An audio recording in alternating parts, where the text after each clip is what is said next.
Kini ang Atraka Balita 943. Tungod sa pamahayag sa kuluhan, pinagi ni Health Secretary Doke na makabot ng herd immunity sa Pilipinas sa sunod tuig 2022. Karon padayon ang pagpapakuna batok COVID-19 ang probinsya lugar ning nasod ang Pilipino na uban pang nasod kinsa tanang nagatubang ni ining pandemya.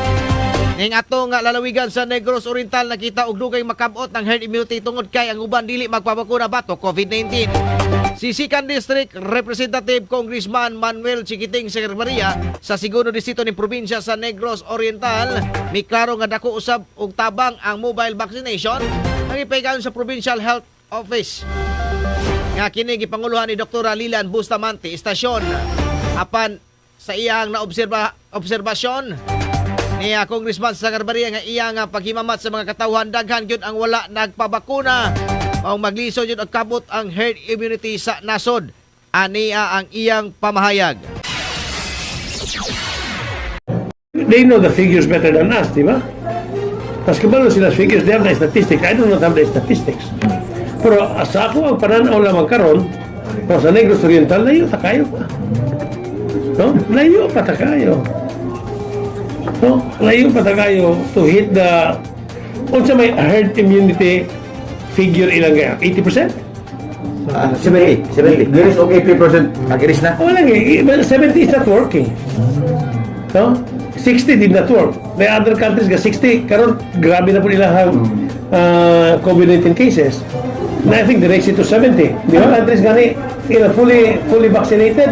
Na naman gani is 90%. Tanawa niyo si internet. Na.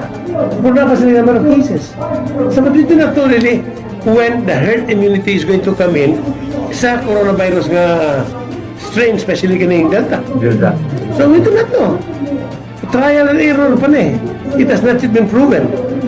So kita as much as we can, indiction, basta luto na, bakuna, bito bakuna, until really ma-feel na to, na mawala na, kaya sabi ko, you already reached the herd immunity in a certain virus that we call now the corona.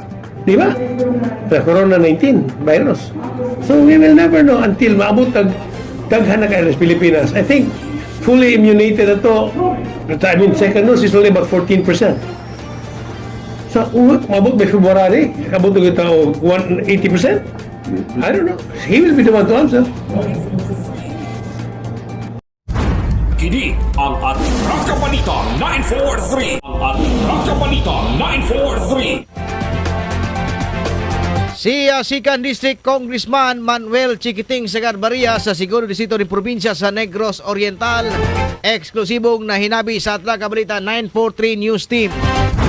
Kini ang Atraka Balita 943. Ang matag katawhan adunay katungod mahibalo sa nagkadaiyang isyu man nasyonal o lokal. Balita nga importanteng masayran ni Juan de la Cruz. Prinsipyo, katungod og baruganang tintugan. Kini ang Atraka Balita 943. Atraka Balita 943. Programa ngang tungong og tuyo mao ang pagpahibalo sa katawhan. Atraka Balita 943. Serbisyo publikong wala ipinili. Atraka Balita 943. Atraka Balita 943.